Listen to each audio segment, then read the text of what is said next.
She had 4 seconds and 1 door between her and the man she had promised herself she would never speak to again.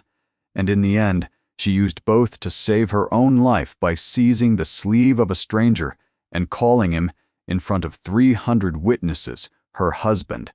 Before we begin, if stories of buried secrets, disgraced women finding their footing, and dukes who are kinder than they let on keep you up past midnight the way they do us, hit subscribe and drop a comment telling us where you're watching from tonight. Now, let's begin. 2 months before the Ashcombe ball, Miss Eleanor Fairweather had counted the coins in her reticule 3 times before leaving the house, not because the number might change, but because the counting was the only ritual left to her that felt like control. 11 shillings. It was not nothing.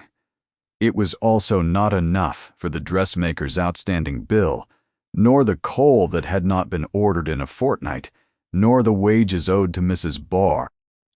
Doyle, who stayed on regardless, out of a loyalty, Eleanor had stopped believing she deserved. Her father had died in March, and with him had gone the modest income that had kept the household, if not comfortable, then at least intact. What remained was a house with a leaking roof in Bloomsbury, a name that still opened doors though it no longer opened purses, and a reputation freshly cracked down the middle by Mr. Fore. Julian Thorne, who had jilted her 11 days before their wedding, and told anyone who would listen that he had done so because he suspected her of forming an attachment to his own cousin. It was not true. Eleanor had never so much as danced twice with the cousin in question. But truth, she had learned quickly and painfully, was not the currency that reputation traded in. Gossip needed only plausibility, and plausibility could be manufactured by a clever man with grievances to nurse and time on his hands. She took in needlework now, fine embroidery for 2 modistes on Bond Street who paid her decently, and asked no questions so long as the stitches were even and the deliveries prompt. It was not shameful work. She told herself that daily, the way one repeats a thing, precisely because it requires repeating. Her hands had grown quick and precise, calloused in places a lady's hands were not meant to be calloused, and she had developed a habit of noticing things other people did not.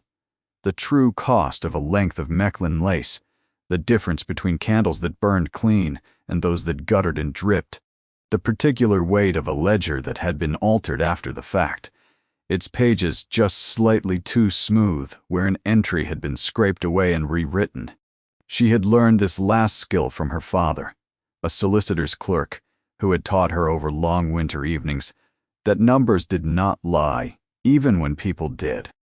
Numbers, he used to say, were the only witnesses who could never be bribed into forgetting what they'd seen. It was Mrs. Doyle who insisted she attend the Ashcombe ball. "You cannot embroider yourself into a hole for the rest of your natural life," the older woman said, holding up the one gown Eleanor still owned that had not been let out, taken in, or turned twice. "Lady Ashcombe was your mother's friend. She has asked for you by name. If you do not go, they will say you are hiding, and if you are hiding, they will say it is because the rumors are true." There was a brutal practicality to this logic that Eleanor could not argue with, so she went, arriving fashionably late in a hired carriage she could not afford, wearing a gown 3 seasons out of fashion but pressed within an inch of its life, her chin held at an angle that had cost her considerable practice in front of a cracked looking-glass. She had been at the ball perhaps 40 minutes, successfully avoiding conversation with anyone who might ask after her father's estate or her wedding that never was, when she saw Julian Thorne enter through the far doors with his new fiancée on his arm, a wealthy Miss Prescott, whose father owned 3 shipping concerns and had apparently not heard, quote, or had heard, and did not care, the rumors that had ended Eleanor's engagement. Julian's eyes found Eleanor's across the ballroom with the particular unhurried satisfaction of a man who has never once had to answer for his own conduct. He began unmistakably to walk toward her, and something in his gait told her exactly what he intended, not merely a greeting, but a performance, a public reconstruction of the story he had already told everyone in London, delivered this time with her as an unwilling prop. Eleanor did not have a plan. She had, in that moment, only the animal certainty that she could not stand in the middle of the Ashcombe ballroom and be humiliated a second time in front of the same audience that had swallowed his first lie whole. Her eyes swept the room and landed on a tall, still figure standing slightly apart, near the refreshment table, a man she did not recognize, dressed with a plainness that suggested either poverty or supreme indifference to fashion, his dark coat unadorned, his cravat tied with more efficiency than artistry. He was watching the room the way a man watches weather he suspects is about to turn. Eleanor crossed the distance between them in 11 quick steps, took his arm without preamble, and said loudly enough to carry, "Darling, there you are. I wondered if you'd abandoned me to the punch bowl." Then, more quietly, meant only for him, she added, "Please, I will explain everything. I only need 4 seconds and a story." The stranger looked down at her with an expression that held no outrage, no confusion performed for the benefit of onlookers, only a flicker of something that might have been curiosity. And then, astonishingly, he covered her hand where it rested on his sleeve with his own and said, in a voice pitched for the same small audience, "You found me. I was beginning to think you'd changed your mind about the punch." It was, Eleanor would think later, the single strangest and most generous thing a stranger had ever done for her. She had no idea yet that the man whose arm she now held so tightly was Alistair Voss, 9th Duke of Ashcombe, in whose own house the ball was being held, and who had been standing quietly at the edge of his own party because he had learned, too, over 11 long years of holding the title, that people behaved very differently around him once they knew who he was, and he had wanted, for 1 hour, to simply watch a room without being watched in return. Julian Thorne, arriving at the pair a moment later with Miss Prescott trailing slightly behind him, stopped so abruptly that his fiancée nearly collided with his back. Whatever speech he had prepared visibly deserted him. "Eleanor," he said, and then, taking in the man beside her, the unfamiliar face, the proprietary hand now resting over hers, "I wasn't aware you'd... That is, I didn't realize you were married," Alistair supplied, with the mild, unhurried courtesy of a man commenting on the weather. "6 weeks now. Quietly done, given the circumstances. You'll forgive us for not announcing it more widely. My wife has had quite enough of public spectacle this year, I think." His eyes moved over Julian with the calm, assessing patience of a man reading a ledger for errors, and something in that gaze made Julian's confidence so robust a moment before visibly falter. "I don't believe we've had the pleasure," Alistair added, and did not offer his name, and Julian, who had clearly not troubled himself to learn the face of his own host, did not ask for it, too unsettled by the sudden collapse of his intended performance to think clearly. He offered a stiff bow, muttered something about finding the card room, and steered his fiancée away with the particular haste of a man retreating from a battlefield he had not realized he'd entered. When they were gone, Eleanor released the stranger's arm as though it had scalded her, stepping back with her face gone hot with mortification. "I am so sorry. I had no right. I don't even know your name. And I have just told the entire east half of this ballroom that we are married, which will be an extraordinarily awkward thing to correct in the morning, and Alistair," he said before she could finish unraveling. "And you needn't apologize. You looked like a woman who required an ally, rather more than you required an introduction, and introductions can wait." There was no mockery in it, no performance of gallantry for its own sake, only a plain, unhurried honesty that Eleanor found she had almost forgotten men were capable of. "Was that Thorne?" he asked, and when she nodded, something settled behind his eyes. Not quite anger, more the quiet recalibration of a man filing away a piece of information he intended to use later. "I'd heard the story," he admitted. "I confess I did not entirely believe it matched the woman standing in front of me." Section 2 of Eleanor's evening, if she could have called it that, unfolded over the following half hour in a much quieter corner of the ballroom, where Alistair had steered her. Not toward the dance floor, which she suspected he was avoiding as diligently as she was, but toward a window alcove where the noise of the party thinned to something bearable. It was there, over the space of perhaps 20 minutes that Eleanor pieced together from his careful non-answers and the deference of every servant who passed, precisely whose ball she had commandeered him into rescuing her from. "You're the Duke," she said finally, flatly, as though testing whether saying it aloud might make it less true. "This is your house. I have just told half of London that I am married to the Duke of Ashcombe." "You have?" he agreed, entirely unbothered. "I find I don't mind it nearly as much as I ought to." Eleanor pressed her fingers briefly against her temple, feeling the evening's careful composure threatening to slide sideways into something closer to hysteria. "I have to correct it tomorrow. Tonight, if there's any way to manage it without making an even greater scene." "You could," Alistair said slowly, in the tone of a man turning an idea over to see how it caught the light. "Or you could let it stand, for a time, and let it be useful to both of us." He explained, then, with the same unadorned plainness that had characterized everything he'd said to her so far, that he had a problem of his own. A cousin, Mr. Problem of his own. A cousin, Reginald Voss, next in line for the title after Alistair's own as yet unmarried, unencumbered self, who had spent the better part of 6 years quietly suggesting to anyone who would listen that Alistair was unfit, unmarried by choice or defect. It was not, Alistair explained, an urgent legal threat.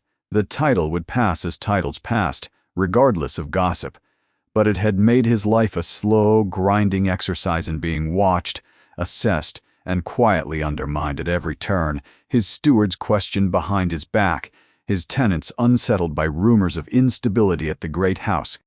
A wife, he said even a temporary arranged one, would end a great deal of that speculation rather quickly. "And you," he added with the faintest dry note of humor, "have just demonstrated a considerable talent for improvisation under pressure.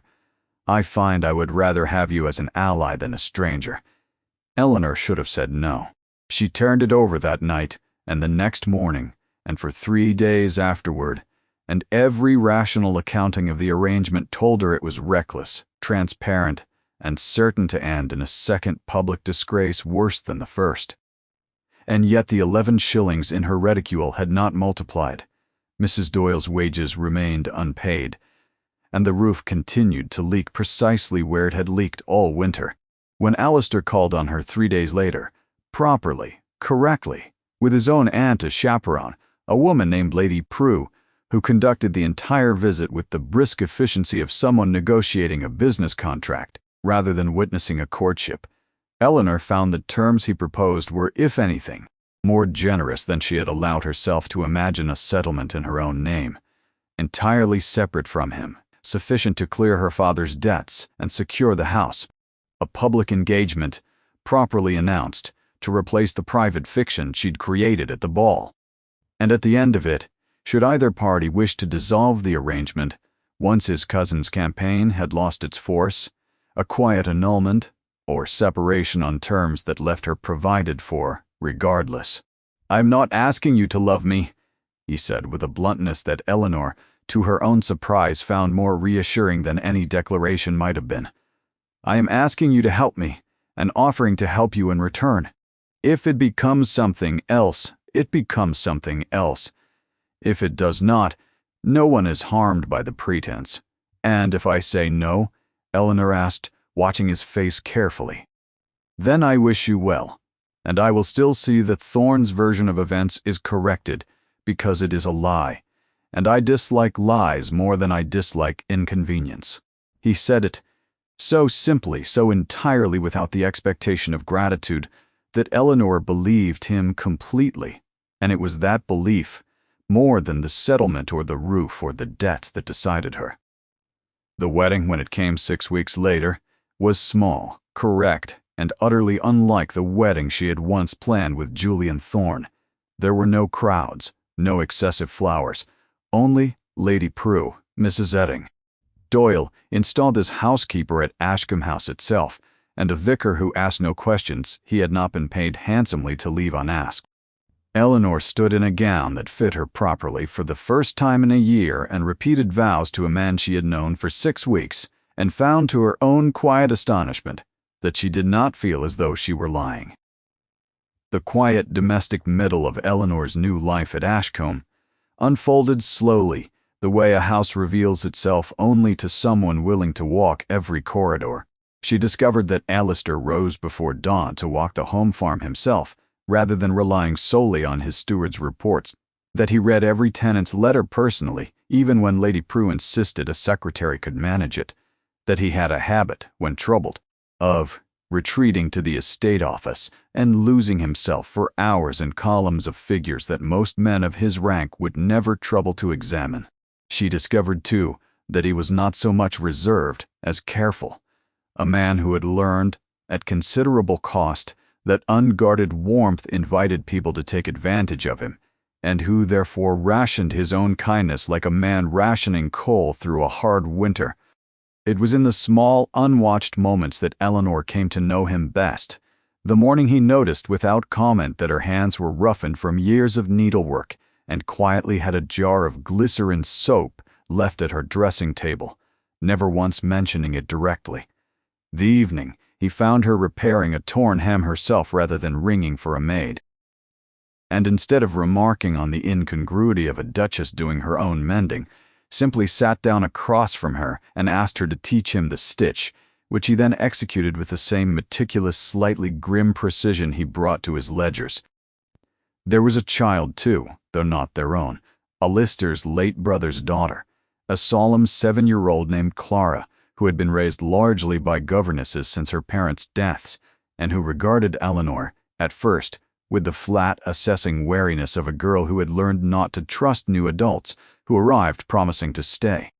It was Clara who did more than anyone to close the distance between Eleanor and Alistair, not through any deliberate design, but simply by requiring, daily, the kind of plain honesty neither adult had quite managed with each other.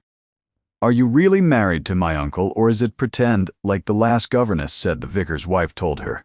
Clara asked one afternoon, with the devastating directness of a child who has learned that adults lie constantly and has decided to stop participating in the practice. Eleanor, caught without a rehearsed answer, found herself saying, "It began as an arrangement to help us both. But I don't think it's pretend anymore," and was startled to realize, saying it aloud, that it was true. Alistair told of the exchange later that evening by Clara herself, with the guileless cruelty of a child reporting overheard adult business, went very still, and then asked Eleanor directly, in the estate office with the ledger still open between them, whether she had meant it. "I did," Eleanor admitted, and watched something in his shoulders that she had not realized was tension finally loosen. "I did not expect to, but I did." He did not say it back immediately. That was not. She had learned his way. But he closed the ledger and took her hand across the desk in a gesture that had none of the performance of the ballroom about it, and said only, "Good. I would have hated to be the only one," which from Alistair Voss, she had come to understand, was very nearly poetry. It was Lady Prue who first raised the name that would come to dominate the rest of their winter. "Reginald has been to see Mr. Aldous Crane again," she said one evening with the flat disapproval of a woman who had disliked her nephew's cousin for 2 decades, and saw no reason to soften her opinion now that he was, ostensibly, family. Mr. Crane was the estate's longtime land agent, responsible for collecting rents across 3 counties of Ashcombe holdings, a role he had occupied since before Alistair had inherited the title, and a man whose polished, unhurried manner had always struck Eleanor, on the few occasions she'd met him, as slightly too smooth for genuine warmth. "3 visits this month alone," Lady Prue continued. "I do not like it. Reginald does not spend money on carriage hire without reason." Eleanor, whose father's training had left her with an instinctive distrust of men who were too smooth about money, found herself thinking of little else for the following week. She began, quietly and without announcing her intentions to anyone, to review the estate's rent ledgers herself, ostensibly to familiarize herself with the household accounts as any conscientious duchess might. What she found at first seemed unremarkable, until she noticed 3 years back, a period of 6 months, in which rents collected from the northern tenant farms had been recorded as significantly lower than the same farm's yields in every surrounding year, despite no recorded crop failure, flood, or hardship to explain the shortfall. The following year, the figures returned to their previous levels, as though the anomaly had simply corrected itself. Eleanor, who had spent years learning to read the particular smoothness of a scraped and rewritten page, examined the relevant entries under better light and found exactly what her father had once taught her to look for. Ink, very slightly darker than its surrounding entries. A hand that matched Crane's elsewhere in the ledger but was, marginally, more hurried, less careful, the hand of a man copying figures rather than recording them as they came in. She brought her findings to Alistair, not as an accusation but as a question, laying the relevant pages open on the estate office desk between them. He studied them for a long time in silence and then said, quietly, the 6 months in question. That was the year my brother died. The year Clara came to live with us, and I was in London settling the succession and paying almost no attention to Ashcomb's books at all. He looked up at her, and something grim had settled into his expression. It would have been very easy, that year, for a trusted agent to move a great deal of money quietly and blame it on grief-stricken inattention if anyone ever noticed at all. They brought the ledgers to Mr. Bree, Josiah Webb, the family solicitor of some 30 years, a dry, precise man who had, Eleanor came to learn, been quietly troubled by Crane's accounts for longer than anyone had realized, but who had lacked the standing or perhaps the courage to raise the matter unprompted. I flagged an irregularity to the old Duke, your father, some 11 years past, Webb admitted, with the weary relief of a man finally permitted to say aloud something he had carried alone too long. I was told it was likely a clerical error, and to let the matter rest. I have wondered ever since whether I let it rest too easily. Together, over the following 3 weeks, the three of them, Eleanor with her eye for the scraped page, Alistair with his authority to demand every original receipt and correspondence, and Webb with his decades of institutional memory, began assembling a fuller account. It was slow, unglamorous work, conducted mostly at night, after Clara had been put to bed, the estate office lit by a single lamp, while outside the January frost thickened on the windows. But the pattern, once they knew to look for it, would not stop appearing. Small discrepancies recurring in years when Alistair's attention had been elsewhere, always corrected the following year, always explainable individually and only damning in aggregate, and running alongside the financial trail, in Crane's own correspondence retrieved from the estate's letter books, a second pattern.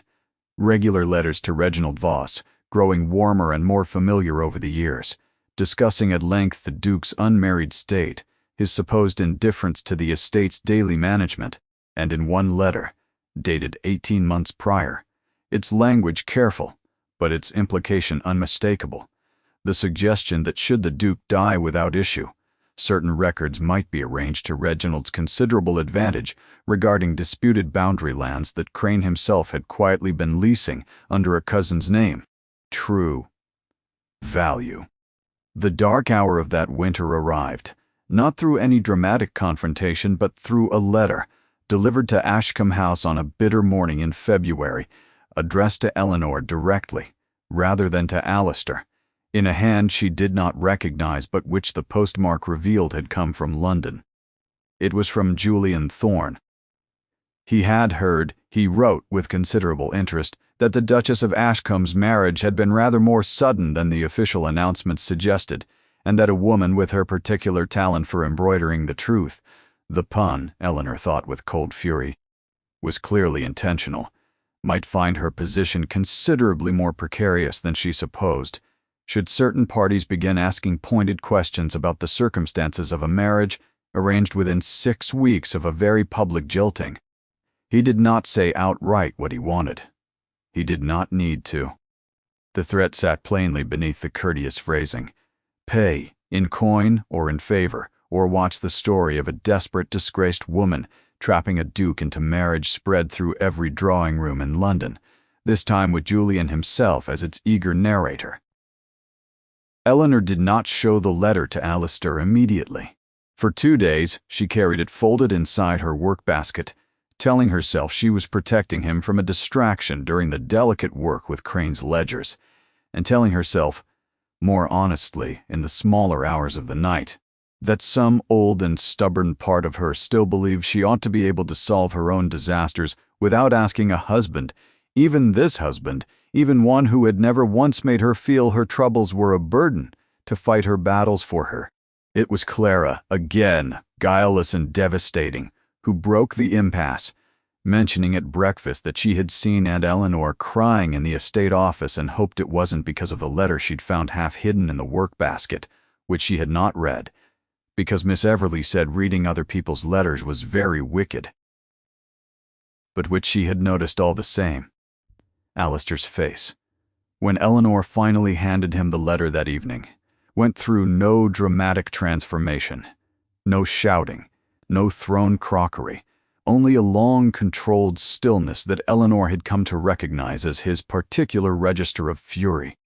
"You should have told me the moment it arrived," he said, not unkindly, but with real weight. "Not because I doubt your capability, because I told you at the very start of this that I disliked lies. Your silence, even a protective one, felt uncomfortably close to one." It was, Eleanor would reflect later, the first real quarrel of their marriage, and it resolved itself not through apology alone but through the plain, unglamorous work of deciding, together, exactly what to do about both Julian Thorne and Reginald Voss's man Crane at once, since by then it had become clear the two threats, though separate in origin, could be answered by the same instrument, the truth, assembled carefully enough that no one could argue with its dates. The reckoning, when it came, took place not in a courtroom but in the drawing room of Ashcombe House itself, on an evening in March that Eleanor would remember for the rest of her life as the night the house finally, fully, became hers. Alistair had invited Reginald under the pretense of discussing the disputed boundary lands directly, a subject Reginald could not refuse to attend without appearing to concede the argument by default. Mr. Power, Crane had been summoned as well, ostensibly to provide the relevant figures. Webb sat quietly to one side with a leather folder that Eleanor knew, from 3 weeks of shared candlelight, contained every scraped ledger page, every altered entry, every letter in Crane's own hand, arranged in a chronology so precise it required almost no narration at all.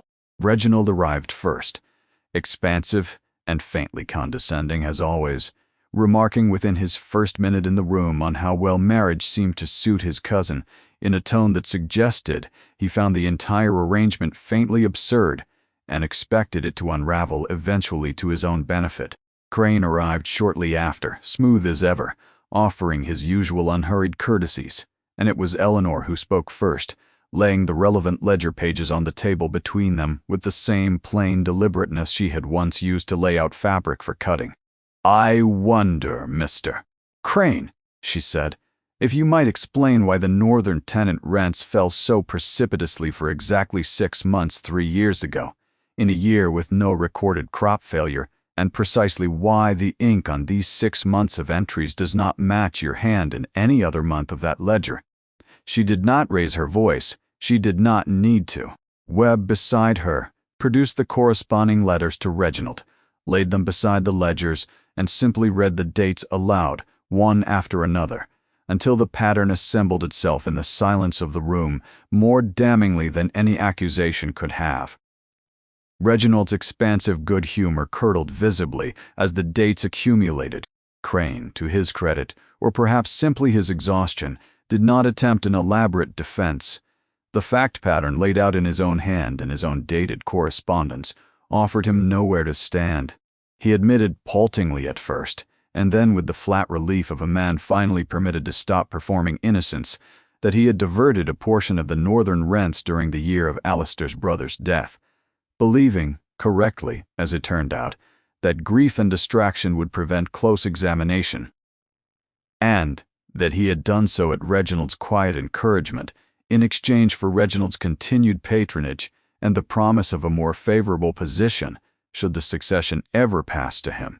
Reginald, cornered by his own letters read back to him in his own words, attempted first bluster, and then, when that failed against Webb's implacable recitation of dates, a wounded appeal to family loyalty that Alistair met with a coldness Eleanor had not seen from him before and would remember for a long time afterward.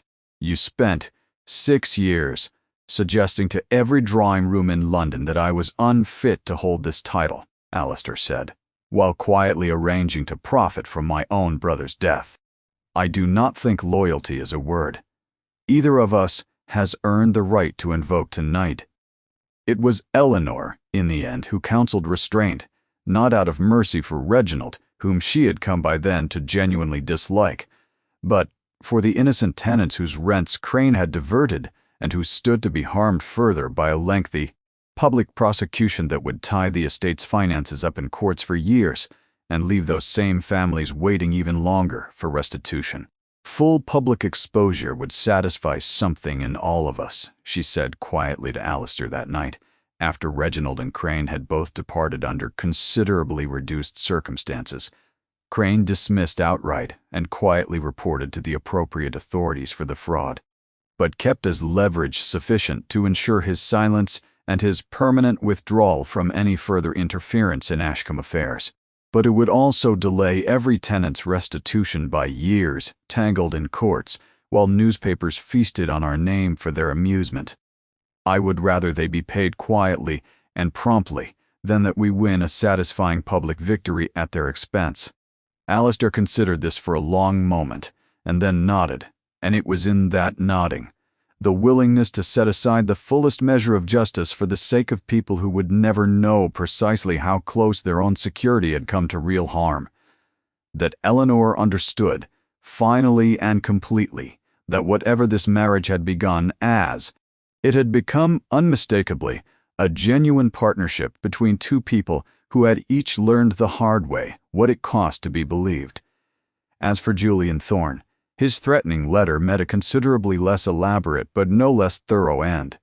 And Alistair called on him directly, not with threats of his own, but with a plain documented account, prepared by Webb, of Julian's actual conduct during the broken engagement, including 2 letters from Julian's own cousin confirming under signature that no attachment between Eleanor and himself had ever existed, and a calm, pressed, unshakable statement that any further attempt to spread rumor about the Duchess of Ashcombe would be met not with scandal, but with a very public, very thoroughly documented correction, delivered by the Duke himself to every household that mattered in London.